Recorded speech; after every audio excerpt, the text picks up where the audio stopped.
Eu sou o Márcio Debelian, sou o curador aqui do Parque de Ideias, e hoje a gente está abrindo uma série que a gente batizou de Ilustre Leitor, em que a gente chama pessoas do mundo da arte, da cultura, para conversar sobre 10 livros que foram fundamentais na sua vida, na sua formação, e deixar depois esses livros disponíveis na biblioteca.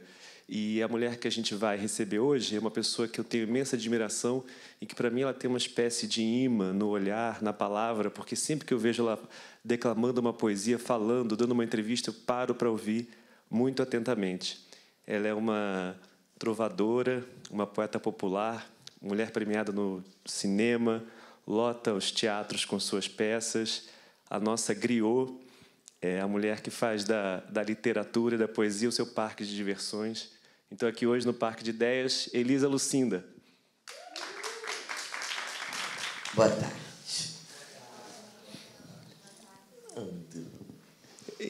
Então, Elisa, a gente vai falar de 10 livros, tem a sua seleção aqui, mas eu pensei da gente começar falando sobre a sua formação como leitora. Como que você tomou gosto, como é que entrou nesse mundo da palavra, como é que é a tua formação, assim? Assim, minha casa era uma casa de palavra. Engraçado, muito cedo eu entendi a materialidade da palavra, digamos assim.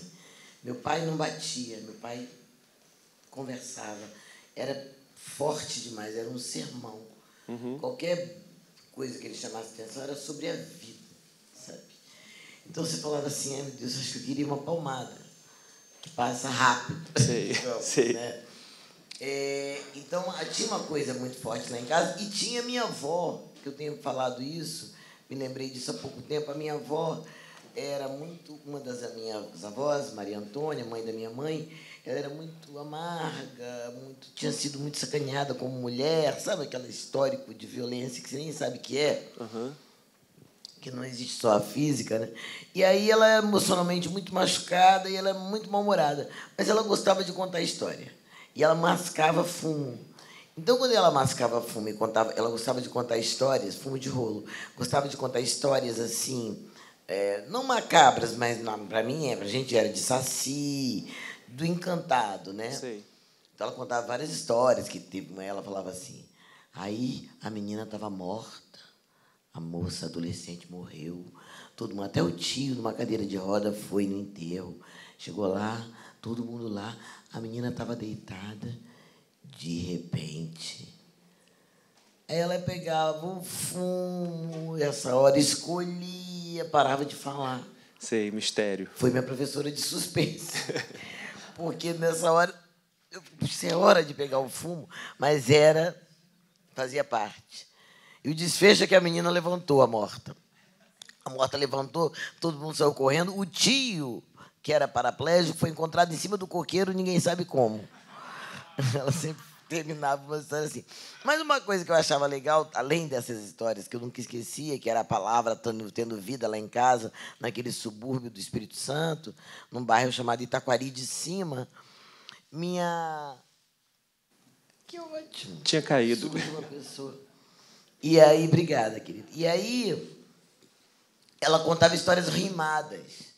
Então, tinha uma que ela falava assim, aí, uma vez, a mulher estava num baile com um homem, com o filhinho dela, aliás, um rapaz de uns 8 anos, um menino de uns 8 aninhos, e o menino ficou olhando porque chegou um cara todo bonito, todo, sabe, pomposo, num cavalo com sela de ouro. E o Caíro chegou no baile, todo mundo olhou cheiroso, aquele homem encantador. Aí o menino falou assim, mamãe, olha o pé dele é de pato. E se ele tinha pé de pato, ele era o capiroto, entende? E ficou certo que ele era o capiroto, porque ele ouviu o menino falar e falou, cada um como fez, fez. Porque ele não fala o nome de Deus. Aí começaram a gritar, ouviram que ele falou, isso é o diabo. Valei-me, São Benedito. Aí ele falava, vamos sambar, rapaziada, deixa de grito. Valei-me, Nossa Senhora da Conceição. Isso é lá com ela, não é comigo, não. Venho aqui com meu pé, gosto pouco daquela mulher. Valei-me, Nossa Senhora da Penha. Cavaco de pau também é lenha. Eu me lembro disso até hoje, eu devia ter, sei lá, 4, 5 anos. E isso ficou, então, essa coisa com a rima, a brincadeira, tudo isso foi uma alegoria da minha infância. A palavra tinha importância. Chegou pela oralidade mais, né? Antes da palavra escrita, na verdade, lida. Sim, chegou pela oralidade. Era uma casa onde meu pai, onde a gente cantava, os conjuntos regionais faziam ensaios lá em casa, minha mãe cantava, minha mãe tocava. Meu pai gostava que a gente soubesse a letra até o final. Você começava, meu coração, ele falava, sabe o final? Sabe até o final? Senão não começa. Então ele tinha essa obsessão que se tinha que cantar até o final da canção. Então, tudo isso, as histórias de Lamartine Babo, o gaúcho maravilhoso, gente. Ela me disse assim, como é que é o nome desse autor? Tenha pena de mim, vai embora? Lupicínio Rodrigues. Lupicínio. Tive que lembrar sozinho, vou te contar a vocês. Enfim, essas músicas da Dorival, da Dalva de Oliveira, tudo isso era meu encanto, ouvir aquelas histórias. Aí depois eu entrei para fazer, aí que foi a diferença, acho que na minha vida mesmo, foi quando eu fui levada para estudar declamação pela minha mãe, para as mãos de Maria Filina, que é uma mulher que está maravilhosa, tem 92 anos e fala poesia, é querida. Foi minha professora, mãe da minha poesia. E essa mulher me apresentou, eu tinha 10, 11 anos. Ela me apresentou um mundo assim. A biblioteca dela, a mamãe me levou para estudar declamação, porque tinha aula de declamação na época, como tinha uma menina que era bailarina. Então, minha mãe me levou e essa professora fez de mim o seu alter ego, assim, me apresentou os modernistas, me apresentou Fernando Pessoa, me apresentou Rimbaud. Eu era uma menina. Ela falou, essa biblioteca é sua. Pode ser minha e ser sua sem ninguém perder nada, que biblioteca é só uma nutrição. Eu era muito nova para ouvir aquilo tudo. E, no entanto, o que aconteceu? Morte, vida, justiça, fome, revolução, eu aprendi pelos poetas. Os poetas que me ensinaram a ler o mundo. Sabe? O que está na base da minha, digamos, meu pensamento intelectual, o que está na base dele é a poesia. A poesia é minha maior formadora, é a minha filosofia. Entendi. Vamos começar. Eu queria falar um pouco dos seus 2 últimos livros, de Edith. Tem aqui o livro do Avesso, o Pensamento de Edith. Não são os últimos, não, tá, Márcio? Não? Não, os mais recentes, mais recentes. Os últimos, com certeza, não. E Quem Me Leva para Passear. É bom isso, sempre enfatizar. Mas a Edith ela tem muitas vozes dentro dela, né? Eu comecei pelo primeiro, ainda não li o Quem Me Leva para Passear, mas tem uma coisa do diálogo de você com você mesma. Então tem um texto que você reza a Deus e você questiona a Deus no mesmo texto. E nessa voz sua vem sua avó, vem sua mãe. Seria Edith um heterônimo seu, uma outra voz sua, uma outra personagem da escritora? É um alter ego. Também, e é uma autoficção, é um heterônimo também, porque ela não sou eu. Sabe? Hoje mesmo eu identifiquei um pensamento de Edith na minha cabeça. Às vezes você está, sabe? Olha, porque quando eu terminei esse livro aqui, eu terminei o livro e a Edith continuou. Sim. É um acesso, assim, um personagem que, com o tempo, depois que a gente cria, ele vai ganhando um negócio próprio, sabe? De verdade. E a Edith foi assim, quando chegou no segundo livro, eu já sabia mais coisas sobre ela. No primeiro, eu nem sabia que ela era uma cozinheira. Sim, isso que eu ia te perguntar, porque no primeiro não vem a definição da função da personagem, da profissão dela. Ela só escrevia o que ela pensava. Agora, ela é uma coisa... Que bonitinho, o que é isso que fez? A luz aqui que deu um piquezinho. Eu gostei, achei que tinha ensaiado. Ela é uma cozinheira que está ali mostrando. O que eu acho mais interessante é que ela é uma mulher negra e que toda a visão dela no livro, a gente vê isso, é de uma mulher negra que olha o mundo, porque assim não é a mesma coisa. Sim. Não é a mesma coisa. O olhar por onde a gente olha o mundo não é o mesmo olhar por onde o branco olha o mundo. Claro. Porque você não tem o tempo inteiro uma porta fechada na sua frente. Se você é branco, você não é confundido com... Sim. E tem várias coisas assim que vão confundido com quem você não é. Então fazem outro molho. Por isso que eu gosto, principalmente, da liberdade. Quem me leva para passear é a liberdade de pensar. Na verdade, quem leva para passear é o pensamento, né? Sim. Ainda mais foi escrito em época de pandemia. Mas eu gosto muito da sinceridade dela, do que ela representa, sabe? Ela não sou eu, mas ela é uma de mim. E você, para escrevê-la, você dita? Eu vi uma entrevista sua que você não está, o seu processo não é sentar na frente do computador, é também oral, é o pensamento alto da edite. Menina, agora isso tomou o poder praticamente. Eu só dito até para mim mesmo assim. No gravador e depois. Eu vou também, mas eu dito. Ontem mesmo eu ditei um poema. Eu dito no meu celular. Eu gosto de ditar. Me faz muito bem ditar. Ditar uma coisa que eu vou escrever é, para mim, é o primeiro jorro. Eu gosto do primeiro jorro. A primeira vez que eu penso sobre aquele assunto, o impacto que aquilo tem naquele momento que eu penso, isso não tem preço. É a hora que eu identifico como inspiração. Então, eu não posso perder com... Será que isso é com S? Ai, meu Deus, não. Ih, não, isso aqui... Entende? Esse D é mudo. Eu não quero pensar nisso. Eu quero acompanhar o fluxo do pensamento. Depois vou pensar se é com S, com C. Porque eu gosto de escrever direito. E um erro de português pode tirar para mim a minha atenção do assunto. Entendi. Entendeu? E eu adoro fazer. O Fernando Pessoa, todo eu escrevi assim. Você ia entrar nele. A gente falou de heterônimo e falou. Eu vi que você também ditou para si mesma a autobiografia que Fernando você fez. Pessoa, eu não ditei para mim mesmo, não. Eu ditei para Thaís, que trabalhava comigo. Entendi. E foi ótimo, porque Thaís Espírito Santo, que é uma escritora, escreveu A Chante, agora fazendo o maior sucesso. Ela digitava para mim, então ela falava assim. Ela me ajudou a escrever, virou tipo uma novela aberta, uma obra aberta, que eu falava assim. Por exemplo, Fernando Pessoa, muito triste, perde o pai, né? E vai com o pai vai com a mãe para Durban, viver na África do Sul. E aí começa a contar as histórias da África do Sul. E ele começa a ter saudade de uma pátria e tal, enfim. E aí ela vem assim para mim, Lisa, não quero... Porque ela fazia várias coisas também, né? Não era só isso. Elisa, eu não quero forçar nada, não, mas eu quero saber, é hoje que ele volta para Portugal? Então, ela ficava fazendo para em cima. Te ajudando no timing, era né? ótima a telespectadora, sabe? Quando ele conhece Ofélia, aí ela, achei que ele era viado, será que eles vão ficar juntos? Era muito bom.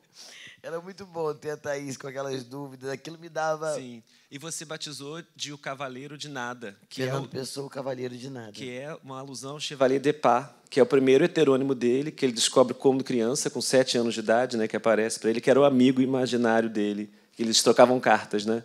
E é o Chevalier quem fala para ele, assim, quando a mãe dele, quando ele quer ir embora, quando a mãe dele vai embora, né, decide morar em Durban, ele ouve, no meu livro ele ouve, na vida real, a mãe manda cartas para a irmã Anitta, que é madrinha dele, fala assim, olha, pelo amor de Deus, fica com o Fernando aqui, ensina ele o português, e eu vou embora para Durban, porque eu preciso conhecer o idioma, as pessoas, não quero levar meu filho agora com 6 anos para lá. Só que ele ouve isso, ele fica pirado. Quando ele sabe disso, ele passa Sim. mal. Aí Chevalier de Pá que sopra para ele o poeminha. O primeiro poema dele, que ele fala... Querida mamã, cá estou em Portugal, terra onde nasci. Por muito que eu goste dela, ainda gosto mais de ti. Aí acabou, E aí conquistou ela o coração levou da mãe, ele, né? Claro, né? Não tem mãe que abandone, assim. Não um né? verso desse. Então, eu quis mesmo botar o nome do Chevalier de Pá, porque eu acho que o Chevalier de Pá nunca morreu. O tempo inteiro, toda a obra de Fernando, o Álvaro, todos eles, o que menos reclama é o guardador de rebanhos, o Caeiro. Mas todos eles, principalmente o Álvaro, tem muita saudade do tempo em que se comemorava o dia dos meus anos. Sim. Dessa coisa de dessa infância perdida. Sim. Ele sofre muito por essa infância perdida. Sim. Tem aquele poema do Álvaro de Campos, Esse sempre a criança que fica. O passado... Esse sempre é verdade. Esse sempre... que fica. O passado que fica, a criança. O tempo inteiro ele insiste nessa tecla. Né? Que bom, você leu O Cavaleiro de Nada? Não li. Olha que... Eu sei que eu tenho que ler esse livro. Eu fiquei com vergonha. Eu falei, gente, eu vou encontrar com a Elisa. Eu amo Fernando Pessoa e não li esse livro. Fiquei com vergonha. Mas é óbvio, porque eu falei, vou conversar com ela. Eu falei, mas não vai dar tempo de ler de agora para agora. Porque eu acho que muita gente mente. Não, eu tenho que... Nessa hora.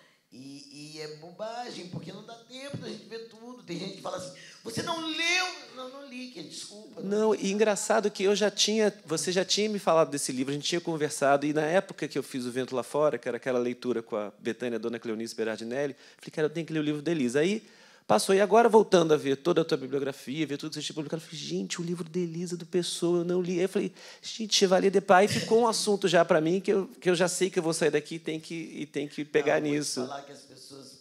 Eu lembro do Moraes Moreira, querido, quando ele estava terminando, ele ligou para mim, eu quero tomar uma cachaça com esse cara, não quero que acabe o livro, porque eu fiz em primeira pessoa, né? Sim.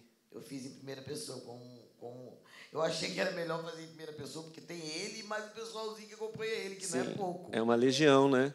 Você tem um heterônimo preferido entre os... São vários, na verdade.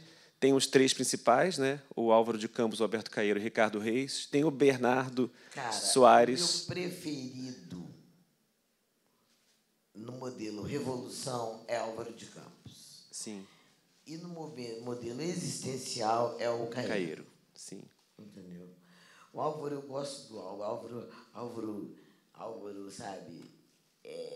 Ele dá porrada na poesia, sacou? Sim. Sua piscina está cheia de ratos, sabe? Sim. Ele é rock and roll.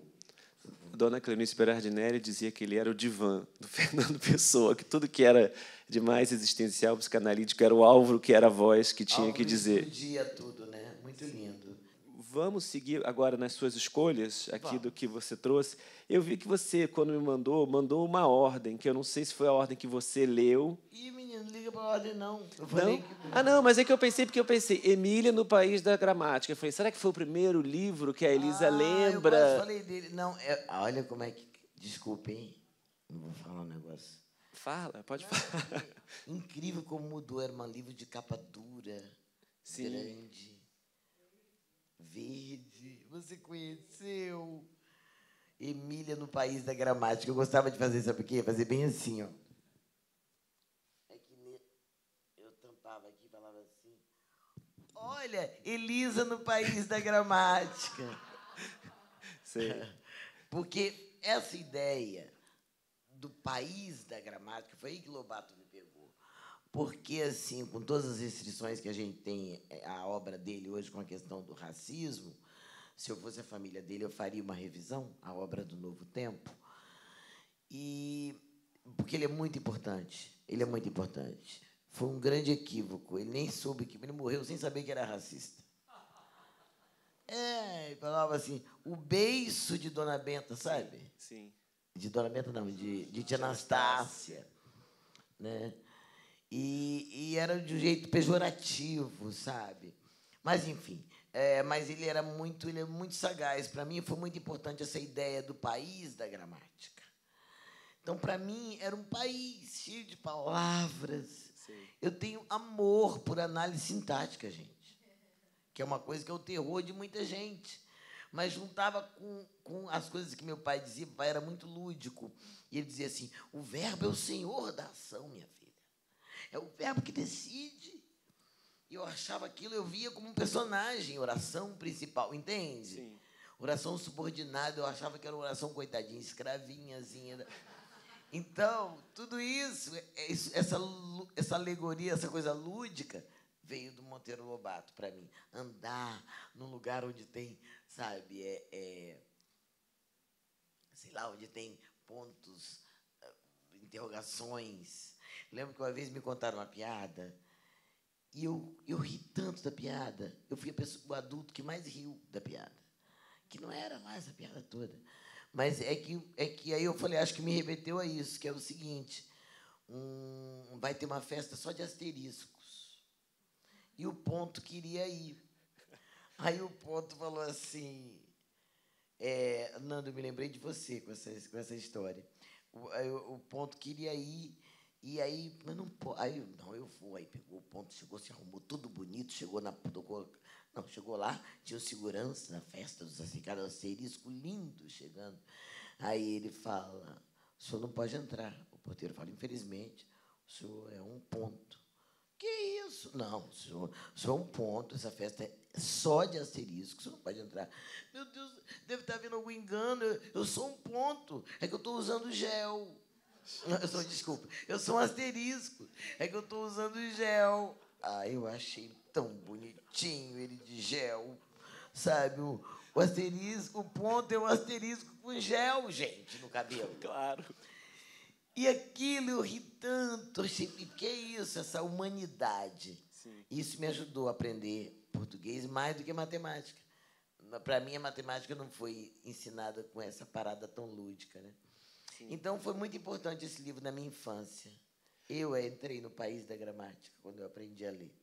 Você falou, eu vi uma entrevista sua que a Giovana, sua sócia, parceira, que ela foi ler Reinações de Narizinho para o filho dela e ela fez essa mudança. Ela tirou as baixarias racistas. Tá certa. Muito legal. E não deixou o menino privado das ideias boas do cara. Porque ali, no caso do Lobato, tem mais ideia boa do que ruim, né? E a gente também não pode execrar, né, uma pessoa. Sim. Eu estava vendo aqui... Por causa... Cadê? Que eu vi que você escolheu também texturas. Esse livro foi muito importante. Esse é o meu? Ah, esse é o seu. Por isso que eu estou querendo achar um negócio aqui. Você tem mau costume de pegar coisas dos outros? Não, é que o meu estava marcado aqui justamente num texto dela sobre Monteiro Lobato. Que eu... Ah, é? É.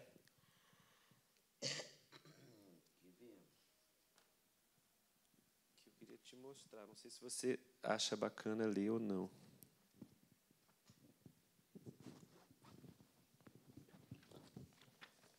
Eu queria também procurar um negócio que eu acho que foi o que me levou a escolher esse livro? Aham, eu tinha marcado.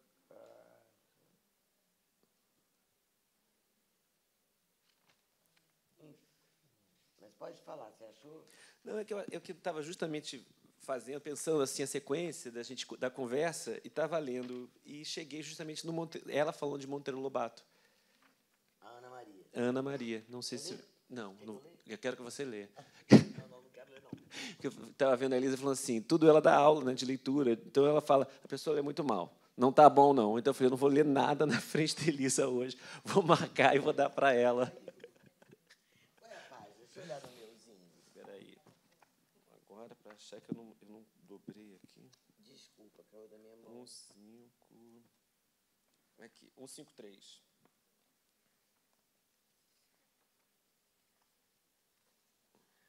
153.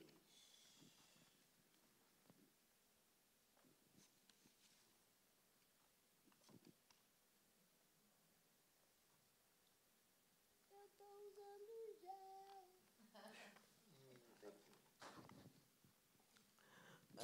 É o último? Conheço. Eu conheço. Conheço várias crianças que hoje têm 5 anos ou mais e são loucas por Monteiro Lobato. Mas são crianças que foram ouvindo as histórias do Sítio do Pica-Pau Amarelo, aos poucos, um capítulo por noite, lidos num ambiente de afeto, por alguém que gostava do livro e estava adorando fazer aquilo.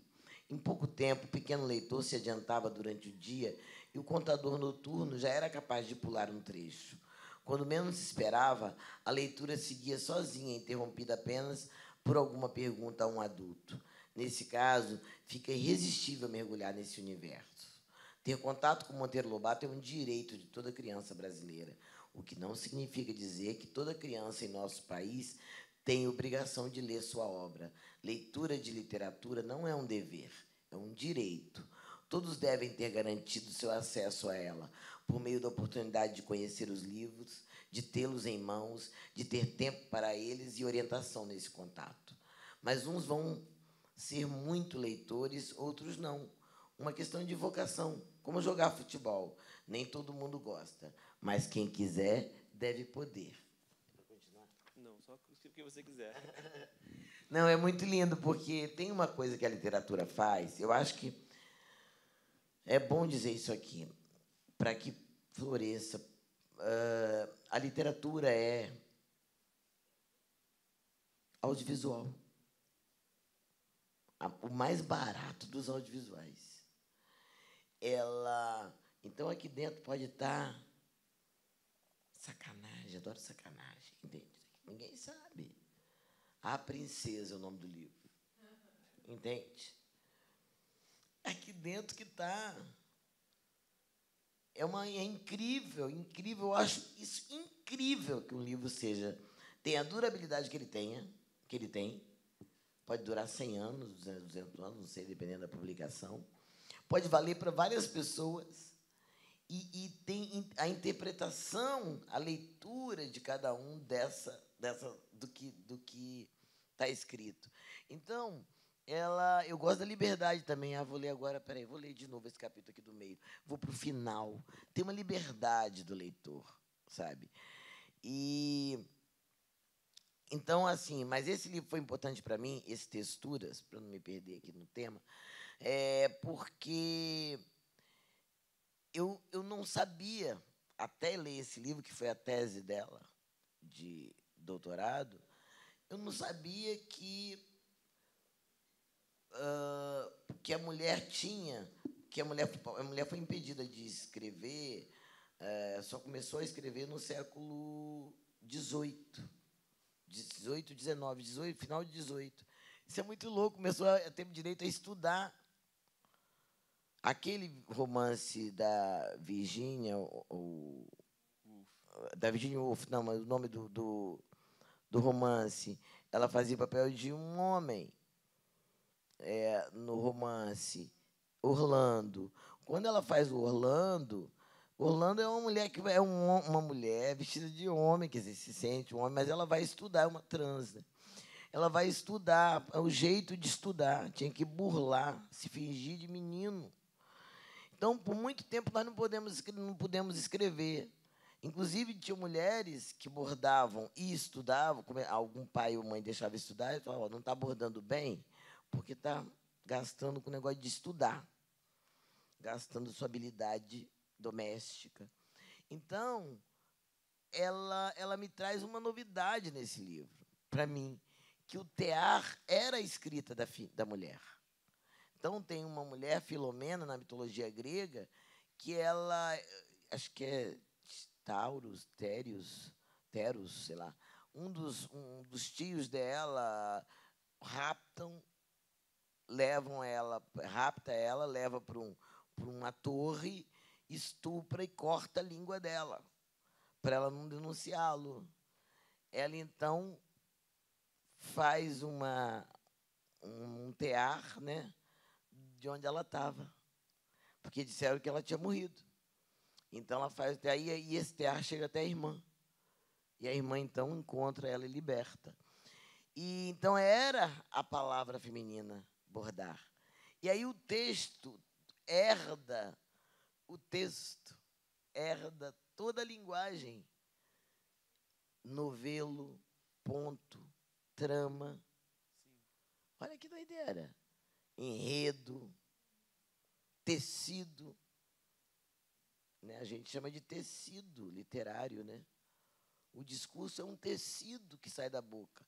Tecido por quem? Pelas palavras, que formam o quê? Linhas. Se o que saísse da nossa boca fosse um pano, a gente ia ver uma padronagem. Tem gente que fala muito a palavra mas, outro fala porém.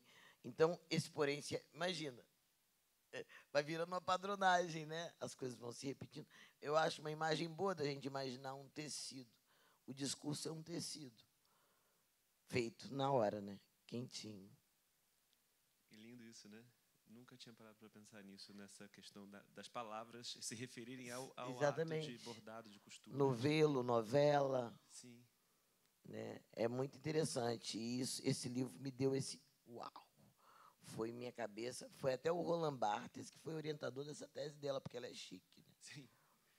Acadêmica, 100 livros publicados. Né? Não, ela é chiquérrima, não tem nem roupa. Né? Ô, Elisa, e Poliana Moça, você lembra quando você leu? Eu era uma menina. Eu li Poliana Moça com 12 anos. Eu adorava a Poliana Moça, porque... Eu não sei se foi a Poliana Moça ou a menina, mas foi a moça. Que era tudo. O jogo do consciente. Eu achava lindo. Que ela não queria, ela queria paz. A paz dela estava na alegria. Em ver o lado bom, em ver o lado bom. Que eu acho que hoje eu entendo que eu era antidepressiva, porque gostava dessa visão de mundo da Poliana.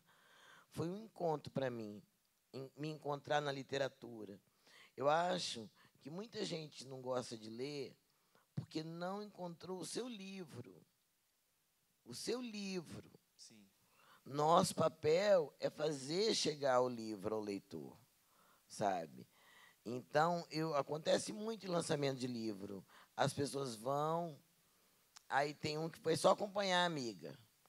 Não vai comprar o livro, a amiga comprou, porque a amiga é leitora daquela pessoa. Vamos comigo no lançamento do livro. Aí eu faço a leitura. Aí a pessoa, eu vou comprar porque minha cunhada vai gostar do... Entende? Daquele que você leu agora. Porque aí você abre o livro e tem ali uma novidade. Tem uma outra coisa também que a Ana Maria Machado fala, que o livro, estando ele ali no país da ficção, por exemplo, você pode ler e ser quem você é, quem você quiser. Então, você pode ser o assassino de mentirinha, mas é melhor ser o assassino de mentirinha no livro do que ser na vida real. Então, está ali para isso. Você é quem você quiser. Você vai lendo e vai escolhendo, na verdade, quem você é. Você vai torcendo. São várias pessoas na trama. A literatura serve para isso. Por isso que ela é importante, para mim, como leitura da posterior leitura do mundo, sabe?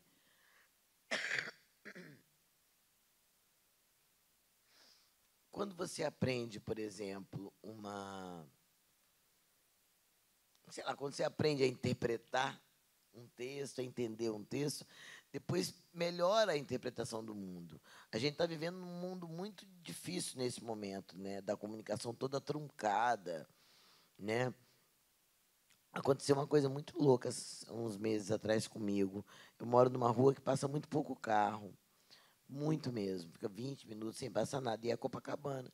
Então, eu estava conversando com um morador de rua, em situação de rua, conversando com ele, e eu fui atravessando a rua, me despedindo e tal, preocupada que ele tinha uma menina, a mulher dele estava grávida, enfim. Estava nesse momento assim, mais concentrada nele, e fui atravessando a rua sem olhar. Vinha vindo um carro, devagarzinho, e ele freou e eu fui pedir desculpa. Cheguei na janela, era um senhor e uma senhora. Falei, desculpa, eu estava distraído. Ah, eu que estou errado, né? Eu falei, não, deixa eu te falar, eu estou pedindo desculpa ao senhor, porque eu atravessei a rua sem olhar. Ah, essa é muito boa, eu errei. Não, o senhor não errou. Quem errou fui eu, porque eu fui atravessar. Ah, só me faltava essa. É como um personagem só preparado para a guerra. Então, não importa o que o outro diga. O texto dele era aquele. Então, eu acho que a gente está começando a colher os frutos de uma educação ruim, sabe? Uma educação básica que não ensina a ler a realidade. Ler. Isso é que é interpretação. Para mim, interpretação de texto serve para a gente interpretar a realidade.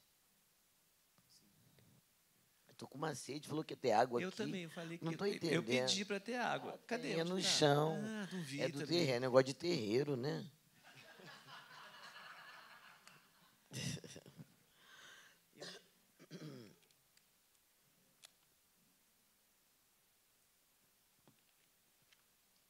Queria agradecer a presença das pessoas aqui, porque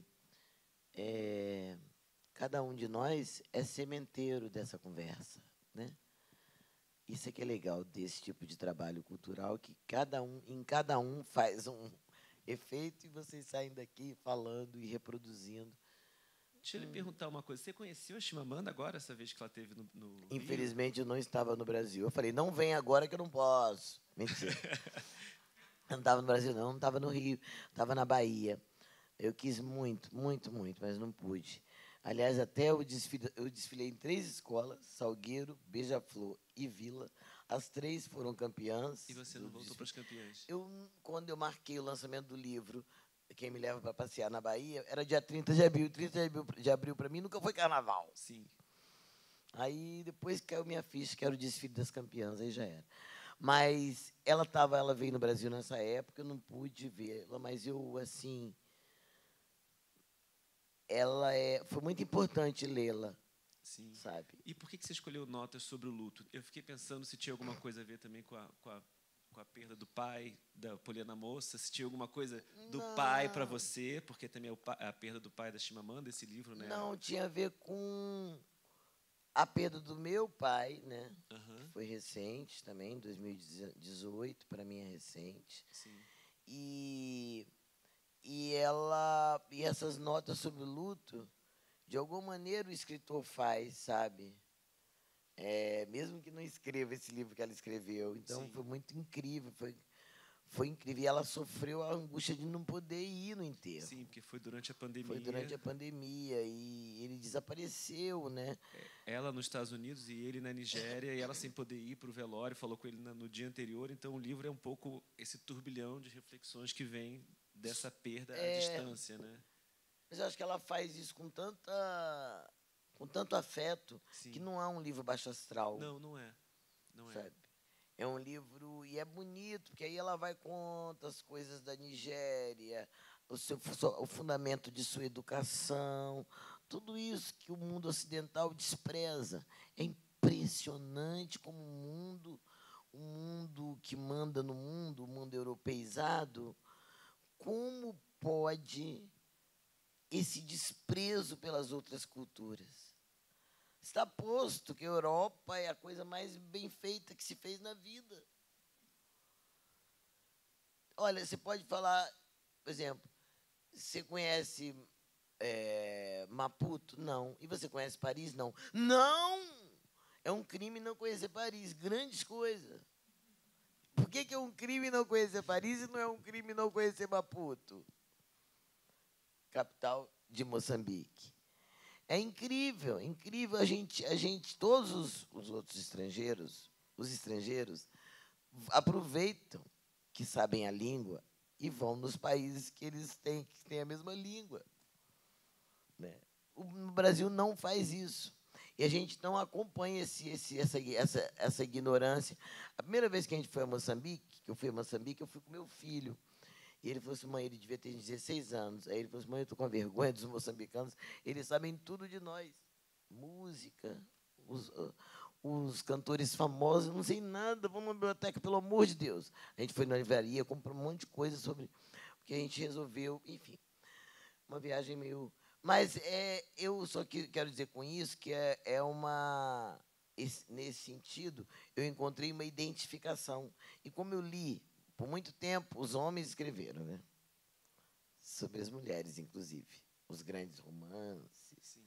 Madame Bovary, é tudo imagem do... A ideia é do homem. A adúltera, né? A adúltera. A adúltera é uma cena muito doida. O cara trepa com todo mundo, transa com todo mundo. A adúltera é aquela que teve um amante. Acabou com a vida dela, não presta. O cara pode ter tido 20. É uma coisa marca no feminino, né? Então a visão é desse homem que escreveu sobre a mulher. Depois, as mulheres brancas escreveram sobre a mulher. Inclusive sobre as mulheres negras.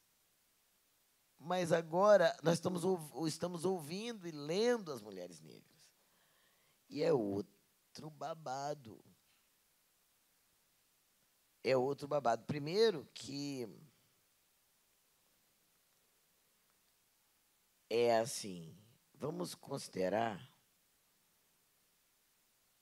que existe uma experiência de DNA cultural extremamente traumática para a mulher, que eu acho que é a experiência de ter o filho arrancado do peito para dar mamar a um outro filho. E dessa experiência, O Brasil não tem nenhuma história, que eu saiba, de vingança dessa mãe negra com o menino branco. Porque a cultura, a base da filosofia africana, a criança e o velho valem muito. Então, não tem como você machucar o inocente. Ele é filho desse crápula, mas eu não vou machucar o inocente. Enquanto o branco não tinha nenhum problema em tirar o menino preto do peito. Essa marca, esse tipo de experiência ancestral fica e atravessa a literatura da gente. Eu dei esse exemplo só porque parece, às vezes, um dia falar, você fica falando branco, preto. É que nem que eu fico falando, ficou posta assim, a sociedade dividida nesse lugar. E isso gerou experiências, né, diferentes em cada um de nós. A Chimamanda faz isso. Você lê e fala para ela, isso aqui eu conheço. Ela podia ter nascido lá no Espírito Santo, sabe? Parece que o pessoal lá de casa. Sei. Vamos. Quer continuar nas mulheres? Quer continuar na Bell Hooks, que você escolheu também, no feminismo negro, nessas vozes? A Bell Hooks foi muito legal. Deve estar sendo muito legal. Eu ainda não consegui terminar esse livro dela. Mas ela fala que o feminismo é para todos. E ela fala uma coisa que foi um racha na minha cabeça quando eu soube. Que eu vou fazer um adendo. Ele me pediu os 10 livros, né, que foram importantes para a minha vida. E eu queria dizer que sempre quando eu autografo, eu faço um solzinho. Porque eu acho que a literatura, ela abre. Quantos livros que eu já li e falei assim, pode? Então pode? Peraí. Fernando Pessoa é um que me autorizou muito. Então, esse livro aqui foi importante nesse lugar do feminino. Eu sempre não sabia direito como falar disso que ela falou. Em 91, eu fui chamada para me apresentar. Em 1991, me chamaram para me apresentar no encontro de mulheres com violência doméstica, que sofriam para mulheres sobre violência doméstica. Era um encontro feito pelo feminismo da época, era muito levado pelas sapatas. A maioria das mulheres que coordenavam o movimento feminino eram mulheres lésbicas. E elas também ditavam outras coisas. E uma das coisas nesse encontro é que não podia ir homem. E eu fui chamada para fazer a apresentação. E eu disse no palco, mas, gente, eu quero falar para o agressor. Sim. Eu preciso... Esse assunto tem que chegar nos homens. Não adianta recolher um monte de mulher apanhando dentro de uma sala, falando para si mesma só. A gente tem que falar para o cara. Então, o que ela fala aqui, Márcio, é que a gente deixou, no primeiro momento, Ela está filmando porque ela olha tanto no celular.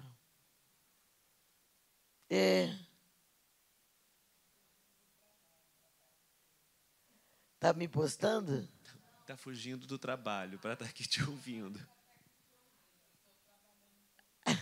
Fugindo do trabalho. Não conta que você está aqui, não. Não pega nós duas, hein?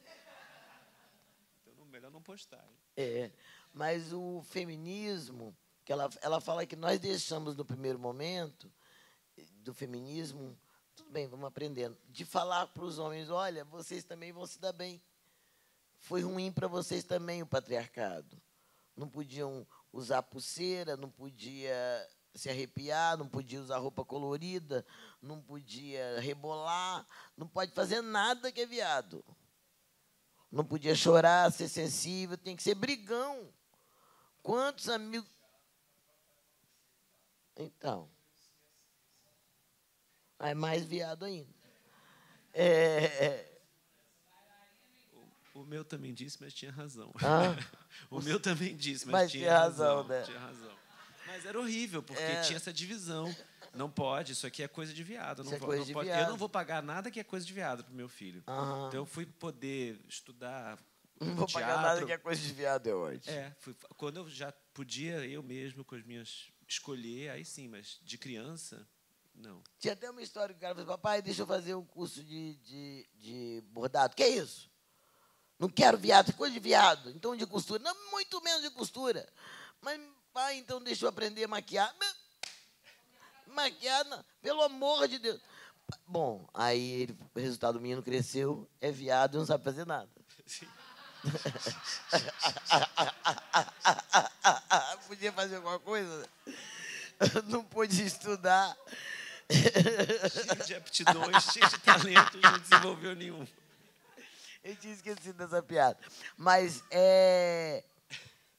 então, o homem também sofreu com o patriarcado. Entende? Muito, muito. Não pode explorar sua sexualidade, não pode. Tudo é perigoso para o homem. O cu, meu Deus do céu. O cara tá passando com a vassoura ali, o cara tá aqui. Ó, cuidado com essa vassoura. A vassoura nem olhou para ele. É uma obsessão.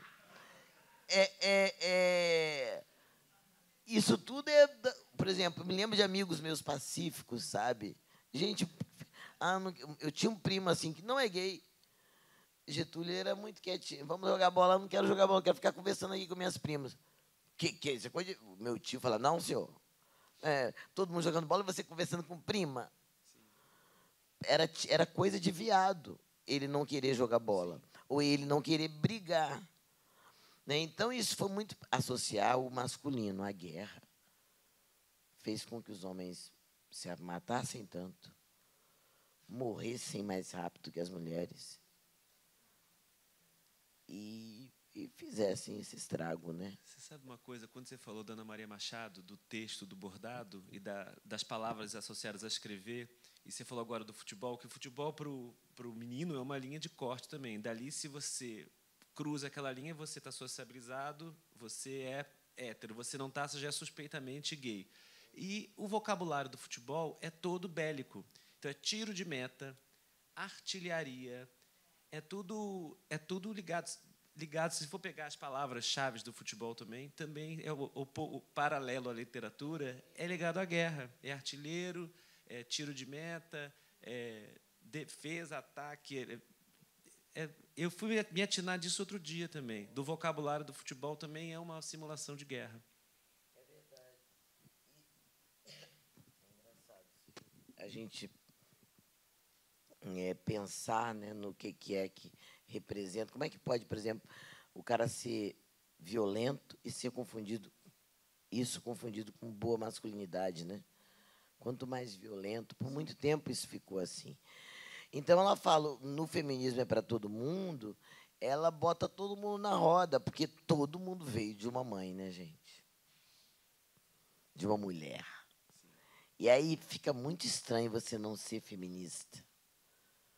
É assim, não foi o homem que reparou, desculpe, mas não foi o homem que reparou que era injusto uma pessoa só, como minha avó, uma pessoa só, que lavava a roupa de todo mundo, cozinhava para todo mundo. Peraí, não tem um negócio. A pessoa ficava exausta.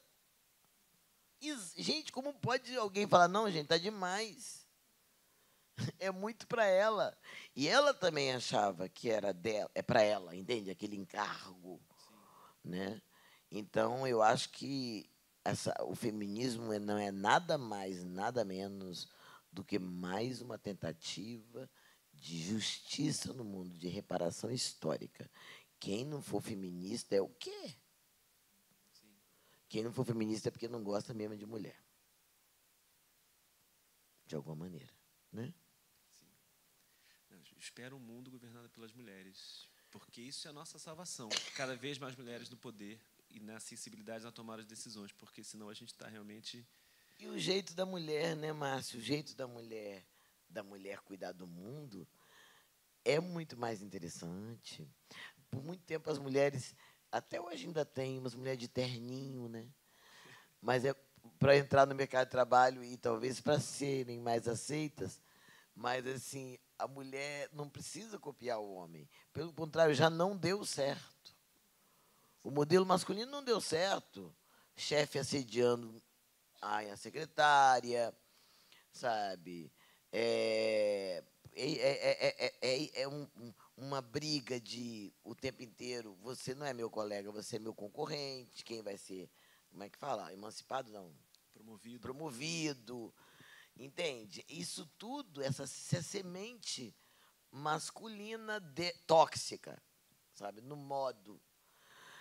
Eu conheci agora umas mulheres, eu estou fazendo um trabalho no Quilombo, né? Alguns quilombos, o Quilombo do Dendê, em Maragogipe. E aí, aquelas mulheres incríveis, um dendê maravilhoso, e elas me explicando como é que faz o dendê. Qual é a parte mais difícil? O cacho do dendê, onde tem o óleo, é cheio de espinho. Quem que tira? Elas. São as mulheres, fazem tudo. Tudo. E aí, elas me contando aquilo, e aí, depois que elas... e o marisco também, elas catam o marisco nas pedras, vários mariscos, mexilhão, se juntam, é uma associação. Sentam todas, e todas ajudam a debulhar. Todos ajudam a tirar o marisco da concha. Entende? A da produção de todo mundo. E isso é um pensamento feminino, não masculino. Por que não? Todas elas trabalham, têm filhos, acordam de madrugada, entram no meio da mata para chegar no mar e trazem aquilo tudo. E o que elas trazem, todas. Eu fiquei com vergonha de perguntar, mas quem catou mais? Sim. E não ser importante. Né? Então, assim, eu acho que a mulher tem uma capacidade de dividir que o homem tem ainda muito pouco, né? Quem nunca viveu isso? De pegar, tem 2 pães, você está casado com um cara, o cara come os 2. Desculpa, achei que você já tinha comido, mas como você achou? Só tinha 2 pães, entende? E ele fica, coitado, ele não é mau. Ele só é um cara sem noção, criado por essa sociedade. E a mulher faz desses 2 pães comida para 4 pessoas, ninguém sabe como. Bota um molhinho, tem 4 filhos. E pega esses 2, todo mundo come. E é uma coisa, não estou inventando isso. Qualquer mulher pode confirmar. Sabe? Sim. Você viu, natural, não estou pagando nada a ela para falar isso. Então, o modo como a mulher gera, cuida, administra uma casa, nossa, eu acho muito louvável. Acho impressionante. Ela faz assim, não mexe aí não, Gustavo. Meu Deus, tem que fazer minha unha. E, não é? Não mexe aí não, Gustavo. Meu, tem que fazer minha unha. E o bife, e é uma loucura, mas tudo cabe, né? E o homem ficou como se o homem não tivesse essa capacidade, né? Você fala, olha, você conserta ali a tomada para mim e compra o tomate. Não, peraí, ou compra o tomate, ou... Parece que, sabe? Parece que são 2 tarefas, comprar o tomate e botar a tomada. Você está entendendo? Porque ficou tudo que é doméstico, ficou muito complicado para o homem, o que eu acho uma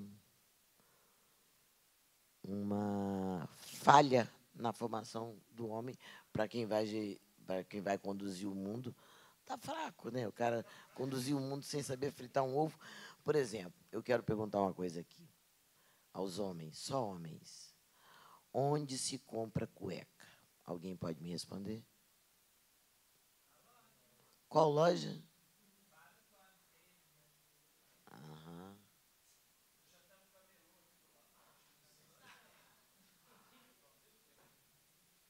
Onde você compra?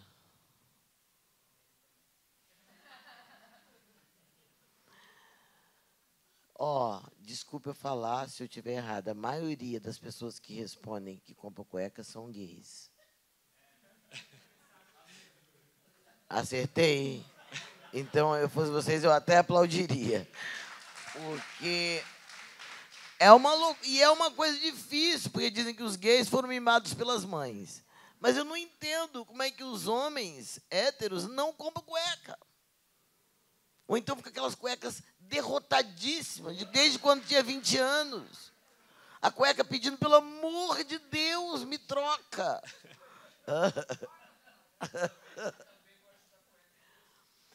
Então, mas ó, o pessoal que não gosta de comprar, ó, é,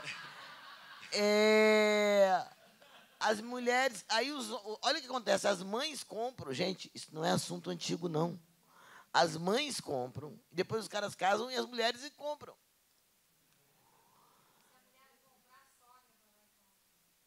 Alguém compra cueca para ele. Se...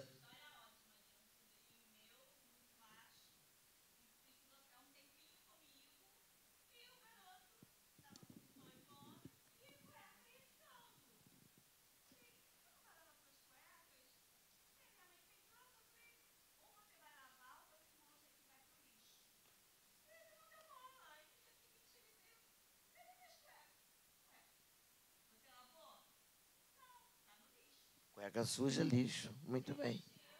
Didática.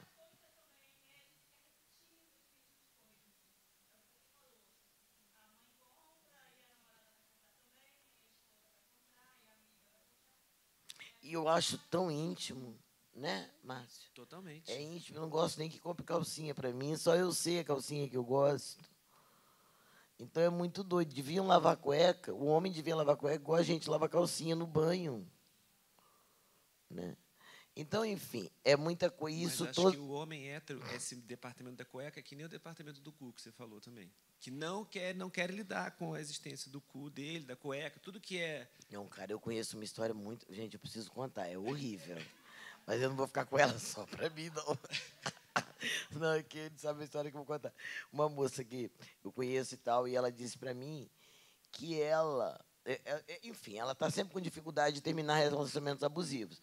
Aí ela contando, tá namorando um cara, um tempão, o cara não dava um beijo na boca, de língua. Falei, gente, termina com esse cara. E vários problemas ele tinha, vários problemas.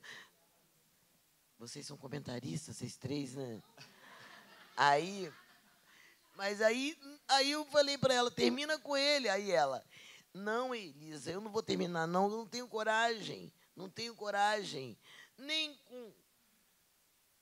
Nem com Jonas eu tive coragem de terminar. Eu falei, ela falou, uma hora ele vai ver que eu não gosto dele e vai embora.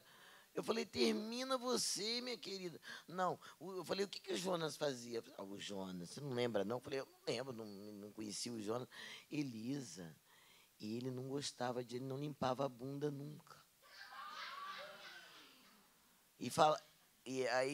Aí ela falou, por que você não limpa? No meu cu ninguém bota a mão, nem eu. Então, e aí, olha que doideira. Olha que tá, o cara levou, o machismo tóxico levou a alta porcaria. O cara ficou muito sujo.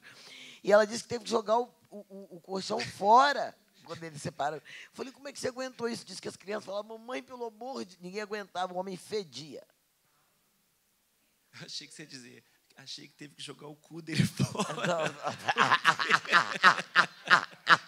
Jogaram o cu do homem fora. Não tinha o que fazer. Mas é incrível que se possa aguentar Mas uma coisa dessa. Você sabe que eu sei né? de um caso de uma pessoa que tinha doenças na... Como nós paramos pele, nesse ponto horrível, do cu na literatura? Mas que a pessoa, ela tinha preconceito com ducha higiênica. E se empetecava de hipoglós, nunca resolvia, até que um dia você lava. E começou a lavar, normalmente, passar água e sabão. Ela não lavava a não própria lavava, porque tinha essa cultura genitália. heterossexual de não me toco, essa região do meu corpo, nem eu mesmo toco. E isso, eu fico pensando, porque é horrível, como a pessoa conseguiu chegar nesse ponto, o que foi dito a essa pessoa durante a vida inteira para ela chegar ao ponto de não conseguir tocar o próprio corpo e se limpar. Então, eu vou dizer por que aconteceu. Não estou implicando, não, gente.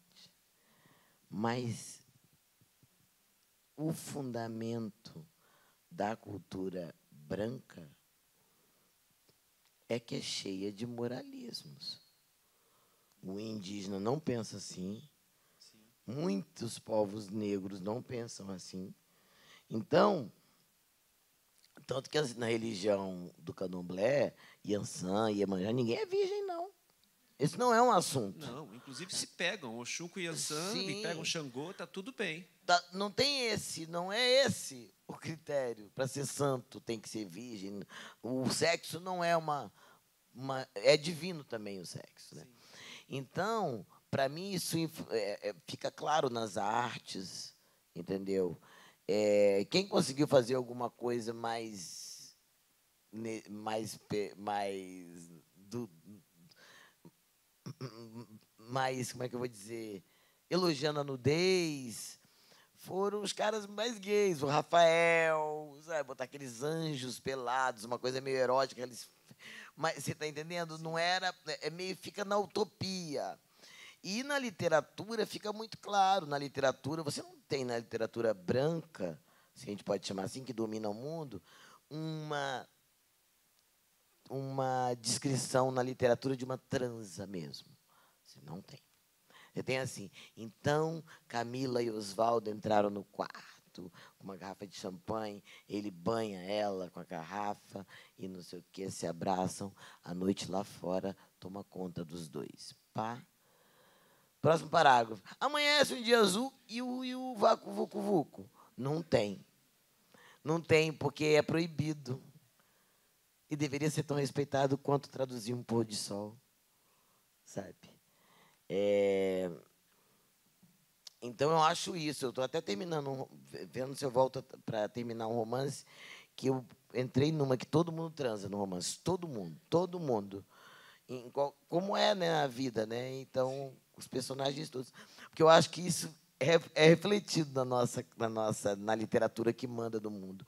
Por isso que está sendo bom ouvir a nossa literatura, ver a nossa literatura ganhando as plataformas. No livro da Edith tem um pouco de sacanagem, que poderia ser chamado de sacanagem, mas é a liberdade.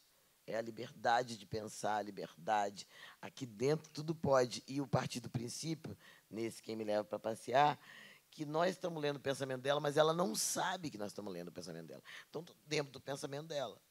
E se eu estou dentro da cabeça dela, você sabe tudo. Eu que respeite, porque a cabeça é dela. Eu que estou lá, né, de enxerido. Sim. Vamos continuar. Você quer continuar com Carolina de Jesus, Diário de Bitita? Você desfilou na Beija-Flor, eu fiquei fascinado pelo enredo, carro, o né? empretecer, o pensamento e pela melodia, pelos versos. Versos para a cruz, Conceição no altar, Canindé, Jesus, ó Clara. E Canindé é a favela da Carolina de Jesus. Tem feitiço na palavra. Eu achei... O Brasil que não se cala. A Carolina foi um caso de invisibilização muito violento. Esse livro específico, né, o Diário de Bitita, é mais ainda, né, porque é quase um roubo, né? É um roubo, né, dos originais dela. Ele é publicado primeiro em Paris, depois que é publicado no Brasil, e ele é completamente higienizado, a linguagem dela. Ele mexeu, né, o Adélio mexeu na literatura dela como quem corrige, né? Sim. Mas ela é muito sábia. Tem uma hora no Diário de Bitita, ela fala assim, as mulheres, ela adorava um sorvete, um doce de sorvete de goiaba, um doce que ela gostava, que eu não estou me lembrando agora, e ela adorava, criança. Ela vê duas mulheres brigando na rua, assim, e ela pensa, deve ser por causa desse doce. Aí ela pergunta o que é. Aí as mulheres se batendo, é por causa de um homem. Ela fala, nossa, um homem deve ser mais gostoso do que o doce de... Eu achei tão bonitinho, porque ela vai fazendo uma descrição do seu mundo. Nossa, é muito importante o que ela faz. Ela é uma grande cineasta. Sim. Na literatura, ela bota cada imagem riquíssima. E ela foi simplesmente muito desprezada. Tem um livro que eu estou com dificuldade de ler. Esqueci o nome da autora, que eu ganhei assim. Carolina Maria de Jesus, a escritora vira-lata. Eita. É o subtítulo. Eu falei, poxa, mesmo que ela queira criticar quem fala isso, não pode botar o nome do livro, sabe? Sim. A escritora vira-lata. Sabe? É assim, se eu for, eu estou achando, acho que a sociedade tem que se preparar para o que pode vir da nossa literatura. Sabe? Sim. Porque tem muita coisa que ninguém diz. E os pretos observam os brancos há muito tempo. Né? Lavam suas calcinhas, conhecem seu lixo, trocam roupa de cama. Então, é um lugar de muito privilégio. A Conceição Evarista foi doméstica. Evaristo foi doméstica. Então, quando o olhar dela vir para a literatura deixa todo mundo numa situação. Porque a gente tem que abrir a caixa de Pandora. E se abrir essa caixa, vai aparecer gente que vai à igreja todo domingo, mas que a empregada come a comida, a sobra de ontem, não come a comida da casa. É uma comida diferenciada e de nível inferior. Deliberadamente. Esse é um segredo que não tem em uma novela. Porque é uma denúncia. É uma denúncia. Vou falar uma coisa aqui. Um lugar que eu... super insensado, que é Fernando de Noronha. Fernando de Noronha, eu conversei muito com as camareiras. É um sistema extremamente escravocrata. As pessoas trabalham muito porque a cidade é muito cara e quem mora lá trabalhando tem que comprar coisa cara para viver. Então, tem pessoa, uma mulher, uma camareira me contou que apanhou de uma dona de pousada, apanhou, porque ela trabalhava lá e quis fazer um bico. Que isso? E não é com CLT, não é com, sabe, é um acordo de trabalho. Na minha hora vaga, eu posso fazer um bico. Aí ela disse que falou, eu fiz um bico na casa de não sei quem. Aí a mulher pegou o cinto e, ó. E é conhecida como alguém que bate nos empregados. Então, são todos pretos. E em cima está o quê? Noronha. Vocês entendem? O que tem debaixo desse glamour? Quem serve esse glamour? E como isso acontece? Então, é muito interessante a gente poder ler. Assim, a Carolina, para mim, tem uma cena que ela fala assim: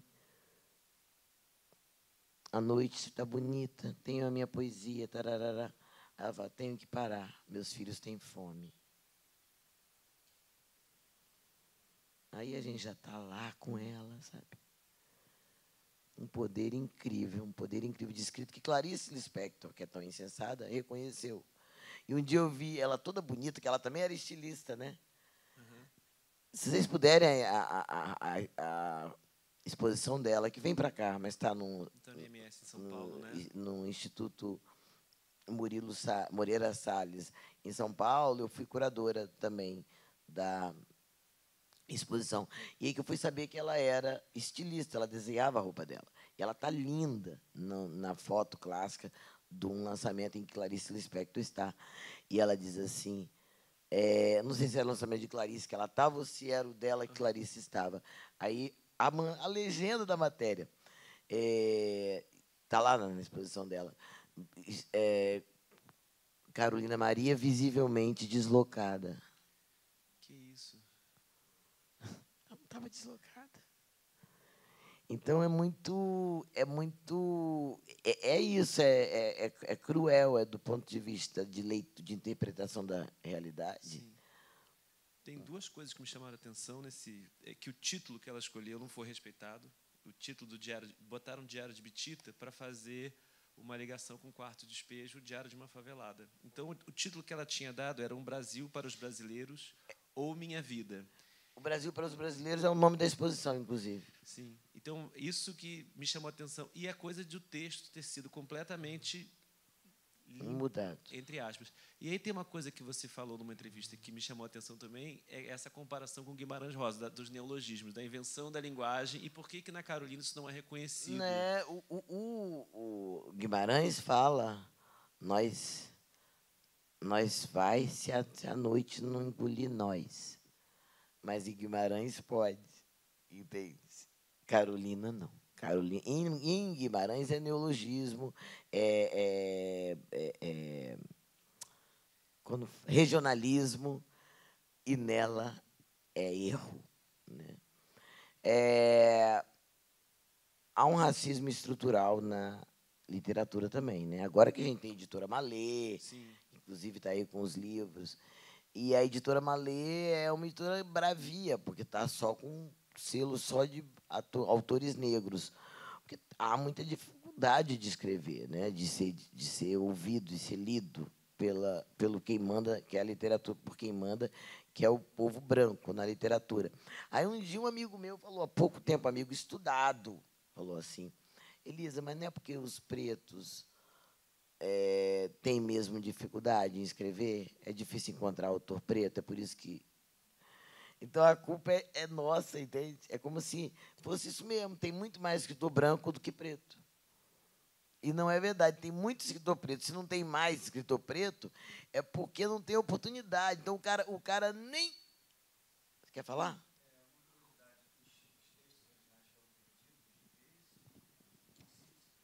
Não, não, acho que não foram Do Diário perdidos de de vez, Bitita? não. Eu não tenho certeza. Porque a companhia está resgatando, não é? É? Não sei, porque esse livro está no sebo R$ 350. Não tem edição do Diário de Bitita para vender agora. O que eu li pesquisando é que os cadernos tinham sido roubados. Meio que uma jornalista, numa conversa, levou para a França, traduziu, publicou o primeiro lado.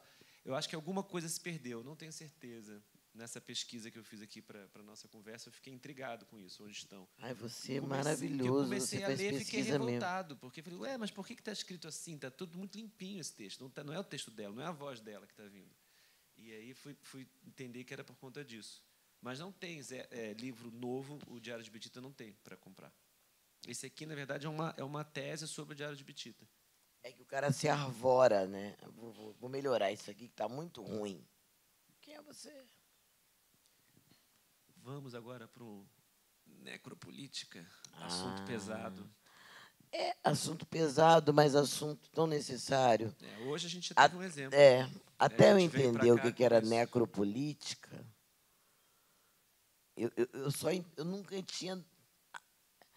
Eu achava assim, tudo bem, a gente ficou muito tempo, os pretos ficaram perdidos, sem nenhuma possibilidade de vida cidadã, depois da abolição da escravatura. Mas eu não sabia que tinha uma política de matar.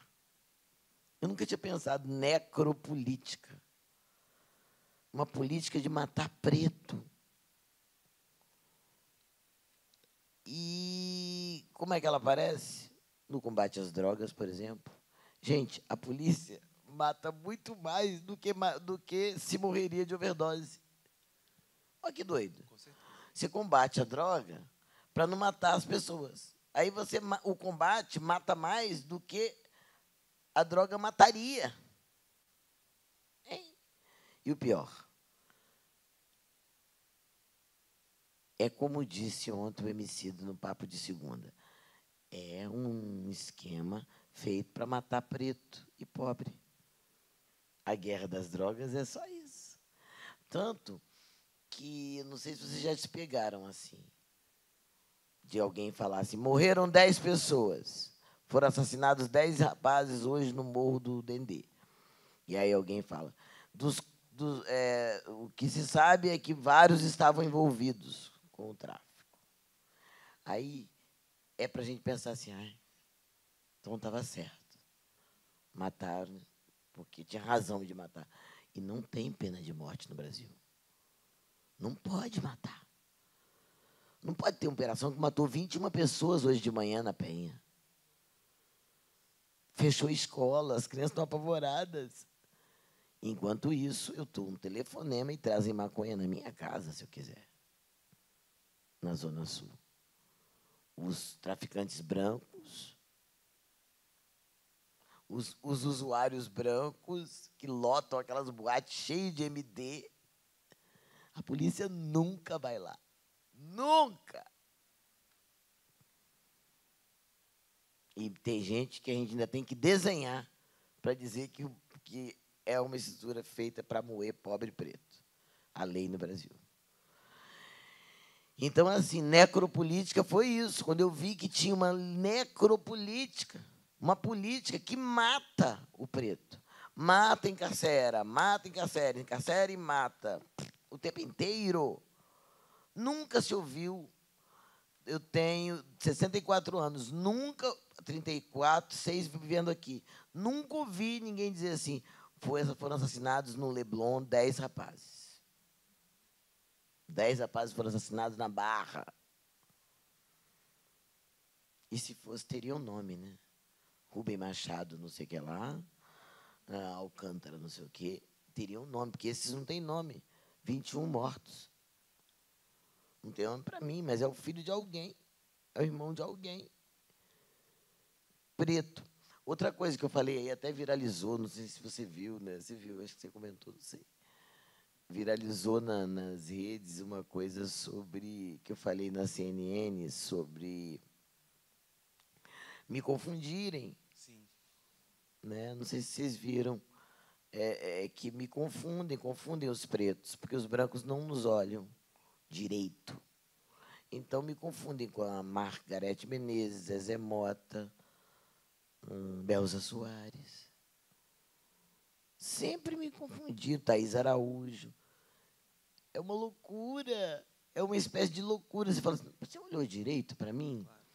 E o seu Jorge com Lázaro Ramos, Flávio Baurac com Fabrício Boliveira, e por aí vai. E eu não confundo Eliana com Cláudia Leite. Poderia. E nessa história também me confundem com a moça que vende na loja, com a moça que vende na lanchonete, com a moça... E aí a pessoa me confunde. Eu falo com ela, ela pede desculpa e fala, desculpa, agora que eu estou vendo que você é artista. Aí fica pior. Claro. Não, mas não é isso não, meu bem. Desculpe, não é por ser falta de memória que não me reconhece, não. Não, é que eu sou um corpo preto. Entendeu? Eu fui... Eu e o Lázaro fizemos um filme ano passado, eu e o Lázaro Ramos, e a gente ia na farmácia de máscara, né, todo dia. Todo dia não, ia na farmácia, de vez em quando, sei lá, comprar uma coisa, uma pasta de dente, coisa de quem está fora de casa. E aí Elisa tem uma mulher tão nojenta nessa farmácia, não queria mais nela, me trata com o maior desprezo. Aí eu falei assim, mas hoje você vai tirar a máscara. Eu vou lá com você. Ele tirou. Ela, Lázaro, não vou fazer foto com você, não vou te dar autógrafo, você me desprezou. É que eu não sabia, pior ainda. Então, meu primo, meu pai, todo mundo ia ser maltratado por você? Então, assim, não é questão de ser memória, a memória é a memória da Casa Grande. Diz respeito ao povo negro geral, não vale nada, não vale nada. Nós estamos aqui, a cidade não parou por causa dos 21 mortos da Penha. Vale menos. Por isso que é uma luta, assim, eu não vou parar de falar sobre esse assunto, porque é uma luta incessante, imensa. Outro dia, meu companheiro me falou uma coisa, meu olho ficou cheio de lágrimas. Ele falou, vou comprar... Não, eu falei, vai pedir no táxi. Primeiro eu vou comprar uma Heineken. A gente ia sair. Eu falei, mas por quê? A gente vai entrar no carro, vai beber. Não, é porque é melhor para ele... Quando ele vê que eu estou com uma... Ele é preto, né? Então, eu estou com uma garrafa de Heineken, que é uma mais cara. E falei, negócio de marca, hein? Não, imagina. Vai patrocinar junto com a Águas do Rio. Aí, a pessoa vê que está bebendo uma cerveja mais cara, então não é ladrão, eu posso parar. Entende? Então, uma pessoa negra pensa em estratégias para pegar um táxi, para o táxi parar. Esse assunto é assunto para esse livro do Achille Mbembe. É difícil de falar. Camaronês. Mas ele é um camaronês e a necropolítica escolhe quem deve viver e quem deve morrer. E quem deve morrer é o pobre preto, aquele último da fila, sabe? Que se tiver um branco morrendo, ele vai ser o último a ser atendido. E é onde se economiza anestesia. No corpo preto é onde se economiza anestesia, porque ele é forte.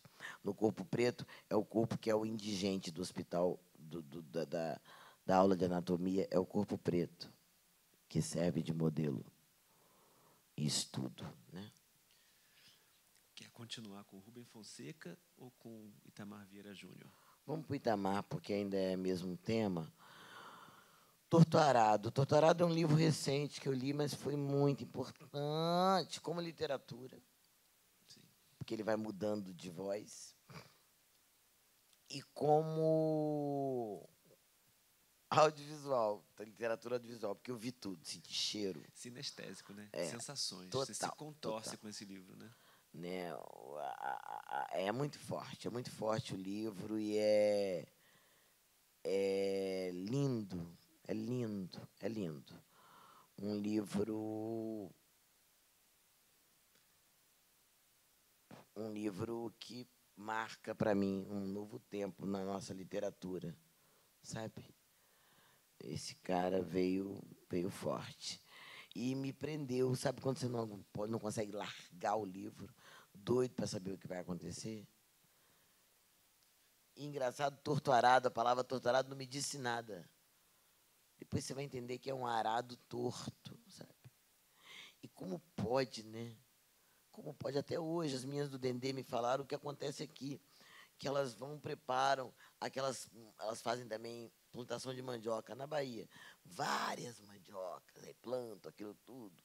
Aí o cara chega, o atravessador, e fala, quero comprar 50 quilos da mandioca, pode arrancar. Vai pagar quanto? Quando tirar, eu dou o preço. Não, mas você tem que dizer logo, tá bom, vou pagar R$17. R$17 por 50 quilos de mandioca. E quem dá o preço é o atravessador. No Torturado era assim, né? Sim. O cara chega, eu quero. Não, tá bom, agora me dá isso aqui, tudo que você produziu. Não deixavam nem para eles. Os donos da terra, quem cuida da terra é que é dono da terra, né? Então, assim, é um livro, uma história do Brasil. Eu acho que ele botou uma lanterna em várias histórias. Eu tenho uma amiga que falou assim, Elisa, quando eu li Torturado, eu só chorava, porque minha família ficou rica com algodoais. E eu nunca pensei nisso, naquele monte de preto, sempre na minha infância, plantando algodão, aquelas coisas assim, sabe? Eu lembro dessas imagens, depois nunca mais eu vi tantos daqueles, pessoas da minha idade, será que estudaram? Sim. Como a literatura é incrível, né? Trouxe um Brasil para dentro da nossa casa, para dentro da nossa mente, né? Adoro esse livro, do Itamar. Rubem Fonseca. Eu estou a fim de relê-lo, porque esse livro, Vastas Emoções e Pensamentos Imperfeitos, até eu acho que tem influência dele no Quem Me Leva para Passear, porque o Rubem Fonseca era muito esperto. E ele faz uma descrição, é difícil dizer sobre o que é o livro. A gente também está dentro da cabeça dele, de uma certa forma. É aquele pensamento todo inquieto dele, que vai costurando situações. Tem uma cena que eu lembro que ele fala... Aí eu acordo de um sonho, estou ouvindo uma voz, socorro, socorro, missão, voz de uma criança. Aí ele vai salvar, é uma menina chamada Angélica. Moço, por favor, me ajuda. Faz biquinho para chorar. Aí depois ele diz que essa Angélica é uma mulher muito gorda, uma senhora. Essa mesma menina que a gente pensava que era menina, a gente vai pela palavra, né? A palavra constrói tudo. Só que ele vai criando situações de muita aventura e meu filho não estava gostando de ler. Aí eu falei assim, cara, eu tenho que seduzir esse menino para ler. Aí eu comecei a falar umas coisas do livro. Falava assim, ai meu Deus, será que a Angélica vai conseguir um lugar para ela dormir? Ele falava, quem, mamãe? Não, é do livro que eu estou lendo. Então eu comecei a fazer. Aí ele falava, e aí, conseguiu no outro dia? Um lugar para dormir? Aí eu falava, conseguiu, mas agora estou preocupada com o pai. Entendeu? Então, e até que eu falei, eu fiz uma negociação com ele, ele queria não sei o quê, eu falei, então lê esse livro para mim e me fala sobre esse livro. Se você... Aí ele quis ler tudo do Rubem Fonseca. Ele tinha o quê? 12, 13 anos. Né? E a gente também tem que saber dar, por exemplo, quando ele fez 16, eu lhe dei um livro que hoje eu nem daria, um livro que é muito machista, mas na época eu achei que ele podia não ir aprendê-lo na narrativa, porque é um livro chamado Mulheres, do Bukowski. Então ele transa e bebe o livro todo. Quando terminou o livro, eu estava cansada. Então eu pensei, meu filho vai ficar empolgado. E ficou mesmo preso naquela literatura. Adolescente, numa época de muita masturbação, e não sei o quê, ler um livro daquele. Porque isso tem a ver também. O que é meu interesse agora? Na adolescência é romance, né? Descoberta do outro, é bacana. Umas coisas assim. A escola é muito fraca. A escola continua dando, até hoje, problemas bobos para meninos de 16 anos, entendeu? O menino de 16 anos não vai fazer cálculo em cima de laranja, comprou não sei quanta laranja. Sabe, é atrasada a escola. Assim, vou passar o final de semana no motel, ou sei lá, numa ilhazinha com a minha namorada, tem que pegar um barco, tem que calcular quanto tempo que eu vou gastar, quanto que eu vou gastar no tempo que eu quero ficar lá, tem tais restaurantes, como é que conta que eu vou fazer para poder, entende? Sei lá, estou inventando, estou dizendo alguma coisa que mexa com o meu interesse, que pareça com a vida, né? Então, esse livro ele é um livro muito inquieto, muito jovem, de uma certa forma. Ele é autorizador de escritas, vastas emoções e pensamentos imperfeitos. Tem gente que não mostra o que escreve para ninguém, né? Não, eu vou só esperar eu ficar bom para te mostrar. Então, uma ideia de uma superperfeição. Aí eu falo, mas quem que é o juiz para me mostrar? Sim. Eu, mas não é você, entende? É você o juiz. Vai ver que eu já ia gostar antes de você mexer, entende? Eu quero dizer com isso que... Eu tenho assim um sonho, né? Um sonho mesmo. Todo mundo tem voz. Houve uma época que a Elisa dava umas oficinas. Quando você não põe sua voz no mundo, faz falta. E eu lembro... Quando fica sem a sua voz. Que eu não conseguia, porque eu me inscrevia e acontecia a tragédia. Voz. Ficava alguém doente na escola, faltava professor. Existiram eu não mais consegui, vozes, eu não consegui fazer mas a sua não estará. Teve uma amiga minha Pode chamada Aline, por outras, mas a sua, a sua história, filho do seu José. Eu tenho muita vontade José de fazer Gregório, essas oficinas com José você. Neto de Dona Você ainda faz Natividade, não estará. Então não tenha medo. Sua voz é única, põe ela no mundo. Pode servir a outros. Porque é impressionante. Se você não botar sua voz no mundo, ela vai fazer falta. Mas você botando, ela pode inquietar outras vozes, provocar novas vozes. Uma coisa que eu adoro receber de elogio é gente que fala: comecei a escrever por causa de você. Ai, Elisa, comecei a escrever por causa de você. E você tem muito isso na Casa Poema, no teu trabalho todo, quem começa a dizer também, começa a escrever também, né? Não necessariamente, mas aconteceu tanto com a Maria Rezende, com a Giovana Pires, que tem escrito agora, e com a Thaís Espírito Santo. Eu estou desconfiado que eu sou lavradora. É que eu gosto muito de palavra, né? Levo muito a sério a palavra. Escrevo, né? Muito, sempre. Vejo na palavra um equipamento de autodefesa, de investigação, né? Eu gosto muito da palavra. A palavra me deixa muito confortável, né? Então eu acho que isso provoca o encantamento de quem está perto, quem está ali desfrutando. Bom, a gente chegou no tempo que a gente tinha previsto, passou por todos os livros. Eu queria saber se alguém quer falar mais alguma coisa, alguma pergunta, e se você quer ler algum trecho do Quem Me Leva para Passear para a gente fechar. Que é tudo rimado. Eu queria ler isso aqui, que eu acho que a literatura pode dar conta de uma coisa assim. Bom, não vou falar nada, não, vou fazer, tá? Diamantina com seus olhos sempre cheios de sombra colorida, deslumbrante, linda, sempre com essas sombras coloridas cintilantes sobre os olhos, vem me dizendo: o bicho está pegando lá na minha quebrada, tanto tiro, Edith. Vai falando isso e preparando água para fazer café, sempre bonita, preta da carne dura, linhagem de Fortaleza. Edith, se eu não tomar café de manhã, minha cabeça dói. É isso que eles chamam de dependência? Tomara que não seja, porque eu já dou um duro danado. Crio meus filhos com a maior dificuldade. Ando mais de meia hora para chegar no ponto de ônibus todo dia. Ainda vou ficar sem meu café? Ah, isso não. Nem sem meu café, nem sem minha cerveja. Ninguém tira isso de mim. Que pena, Diamantina, saber que deu tiro a noite inteira lá. E minha filhada, Júlia, tem só 10 aninhos, deve morrer de medo. pavor. Ela se esconde debaixo da cama, a bichinha, tapa os ouvidos, depois dando a chorar. Fica me olhando do meio daquelas lágrimas grossinhas, me pedindo: mãe, vamos mudar daqui para um lugar diferente, que não tem tiro. Eu não quero morrer nova, mãe. Para, Diamantina, não me conta isso, não. Estraçalha meu coração. Uma criança.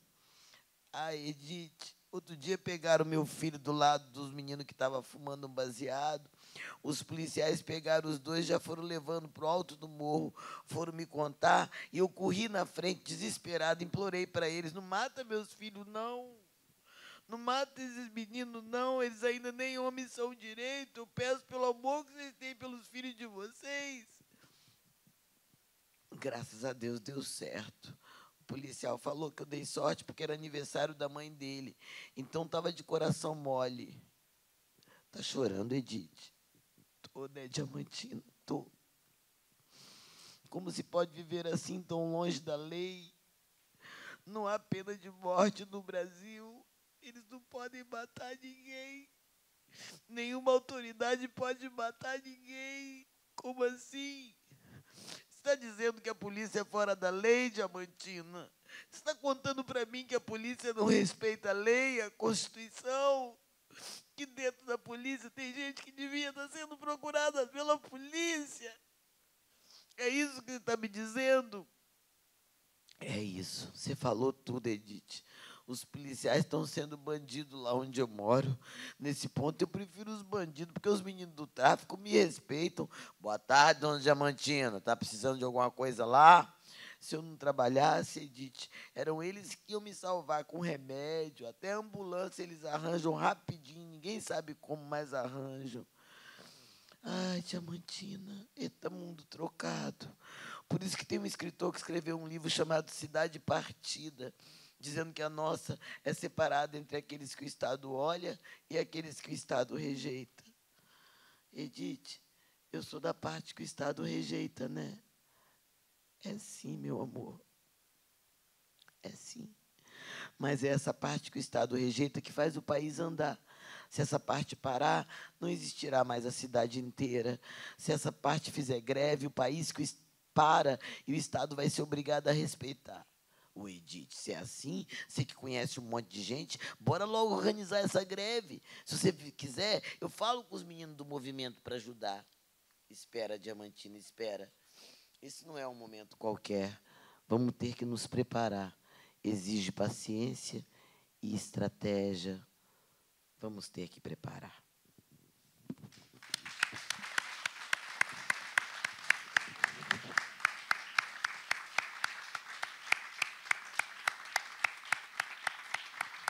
Muito obrigada. Obrigado, Elisa. Obrigado a todo mundo que veio. Que maravilha.